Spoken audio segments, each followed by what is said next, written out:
Good morning बच्चों, class 10th NCERT गणित की एक्सरसाइज नंबर 3.3 में आपको सॉल्व करा चुका था। आज हम एक्सरसाइज 3.4 हल करेंगे, जिसमें दो चर वाले रैखिक समीकरणों को विलोपन और प्रतिस्थापन दोनों विधि द्वारा हल किया जाएगा। जिसमें किसी एक चर का मान निकालने के लिए हम विलोपन विधि का प्रयोग करेंगे और दूसरे चर का मान निकालने के लिए हम उसका मान प्रतिस्थापित करके प्रतिस्थापन विधि का भी प्रयोग करेंगे। क्वेश्चन नंबर 1 का पहला पार्ट दे रखा है x + y = 5 और 2x - 3y = 4। अगर आप x का गुणांक बराबर करना चाहते हैं तो पहली समीकरण में 2 से गुणा कर लेंगे। जैसे कि यहाँ पर लिखा है कि समीकरण नंबर 1 में 2 से गुणा करने पर अगर हम 1 में 2 से गुणा कर देंगे तो यहाँ पर हो जाएगा 2x और यहाँ हो जाएगा 2y और यहाँ हो जाएगा 5 दूनी 10, जैसे कि यहाँ पर दिखाया गया है। फिर उसके बाद समीकरण नंबर 2 जो है 2x - 3y इसके ऊपर हमने लिख लिए और फिर इन दोनों समीकरणों में आप देखते हैं कि x के जो गुणांक बराबर किए हैं वो दोनों समान चिन्ह के हैं।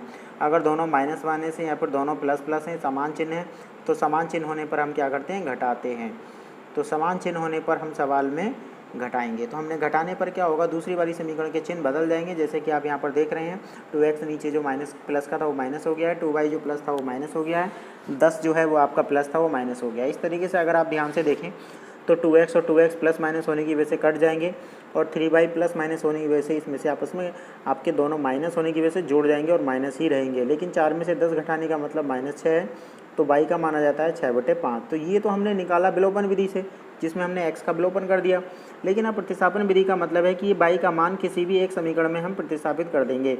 तो ये मान हम समीकरण नंबर 1 में प्रतिस्थापित कर सकते हैं, जिसमें लिखा है x + y = 5। तो x + y का मान 6/5 = 5, इसलिए x बराबर हो जाएगा 5 - के 6/5, 5 × 25 - के 6 यानी 19/5। तो x का मान हो जाएगा 19/5। जैसे कि आपने यहाँ पर देखा कि हमने विलोपन विधि का भी प्रयोग किया और प्रतिस्थापन विधि का भी प्रयोग किया। इसी तरीके से सवाल नंबर 2 भी आप कर सकते हैं, जिसमें किसी एक चर का मान निकालने के लिए इन्होंने y का गुणांक बराबर करके y का विलोपन कर दिया और x का मान निकाल लिया 2। और जब x का मान 2 आ गया तो उसे किसी भी एक समीकरण में रख सकते हैं। जैसे कि यहाँ पर समीकरण 1 में रखा गया है, x का मान 2, 2 × 6, 6 10 में से घट जाएगा और फिर 4 बटे में जाने की वजह से 4 × 4 यानी y का मान आ जाएगा 1।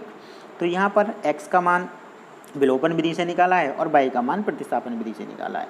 इस तरीके से आप प्रश्न नंबर 1 का पहला पार्ट, दूसरा पार्ट, तीसरा पार्ट और चौथा पार्ट भी अपनी कॉपी में सॉल्व करेंगे। प्रश्न नंबर 2 की अगर हम बात करते हैं तो प्रश्न नंबर 2 में लिखा है, निम्न समस्याओं में रैखिक समीकरणों के युग्म बनाइए जिनके हल यदि उनका अस्तित्व है। ठीक है, तो अस्तित्व है और ना का मतलब क्या है कि हम उनकी समीकरण बनाएंगे और वो समीकरण बनाकर अगर हल हो सकती है तो हल करेंगे। जिसमें लिखा है सबसे पहला सवाल, यदि हम अंश में 1 जोड़ दें और हर में 1 घटा दें तो भिन्न में 1 बदल जाती है, तो भिन्न 1 में बदल जाती है। यदि हम 1 जोड़ दें तो 1/2 हो जाती है, तो वह भिन्न क्या है। तो सबसे पहले हम क्या करेंगे, किसी भी संख्या में x और y उसके अंश और हर मान लेंगे तो संख्या बन जाएगी x/y प्रश्नानुसार। प्रश्न ने कहा है यदि अंश में 1 जोड़ दें और हर में 1 घटा दें तो x - x प्लस के बन और बटे में y माइनस के बन, तो बराबर आ जाएगा बन। जैसे कि आप यहाँ पर देख रहे हैं, यहाँ पर दिया गया है x और y मान लिया, जिसमें अंश में 1 जोड़ दिया और हर में 1 घटा दिया, तो समीकरण बन गई x + 1 / y - 1 बराबर बन। इसको अगर मैं y - 1 को गुणा में ले जाऊँ बन के, तो इसे हल कर लूँगा। यहाँ से एक समीकरण बन जाएगी x - के y = -2।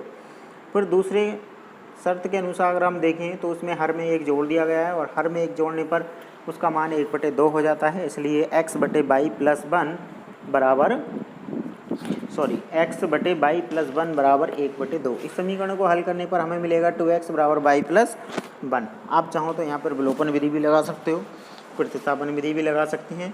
तो यहाँ पर आप 2x - y करके विलोपन विधि आएगी, जिसमें पहले से x के गुणांक बराबर हैं, तो इसको घटाने पर x का विलोपन हो जाएगा और y का मान आ जाएगा 5।